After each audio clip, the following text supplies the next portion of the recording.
మీ వయసు ఎంత? 48. మీరు ఏం ప్రాబ్లంతో వచ్చిండ్రు? వర్టికల్ అంటే ఏమైంది? తల తిరిగింది ఫస్ట్. ఇంకా అయితే 5:30కి లేచాను థర్స్డే మార్నింగ్. 5:30కి లేచి ఇట్లా లేద్దామనేసరికి అంత బెడ్ అంతా తిరుగుతుంది. మామూలు ట్రీట్మెంట్ తీసుకున్నారు కదా? తీసుకున్నాను. ఎన్ని రోజులు వాడారు మందులు? 2 days వాడినాం, తగ్గలేదు.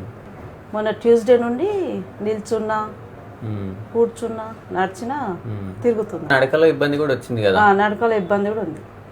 సరే అని మళ్ళీ డాక్టర్ ఏమన్నా నేను వెళ్తే, అమ్మ ఇది వర్టికో కాదు, ఇక్కడ ఆనంద్ డాక్టర్ బాగా చూస్తాడు, వెళ్ళండి అని చెప్పి అట్లా సరే అని ఇటు ఒక్కడ వచ్చినాం.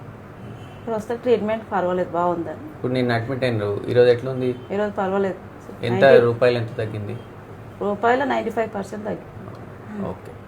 సో అదండి, తనకున్న ప్రాబ్లం వర్టిగోనే. కాకపోతే వర్టిగోలో చాలా కారణాలు ఉంటాయి. అల్టిమేట్గా తన డయాగ్నోసిస్ వచ్చేసి వెస్టిబులర్ న్యూరైటిస్ అంటాం. అంటే మన చెవు నుంచి చిన్న మెదడుకి వెళ్ళే నరంలో వాపు వస్తుంది. ఆ వాపు రావడం వల్ల తనకి ఈ సిమ్టమ్స్ అన్నీ వచ్చాయి. సో దానికి తగ్గట్టు ట్రీట్మెంట్ ఇస్తే ఒక రోజులో తగ్గిపోయింది. Stay healthy, stay Anand.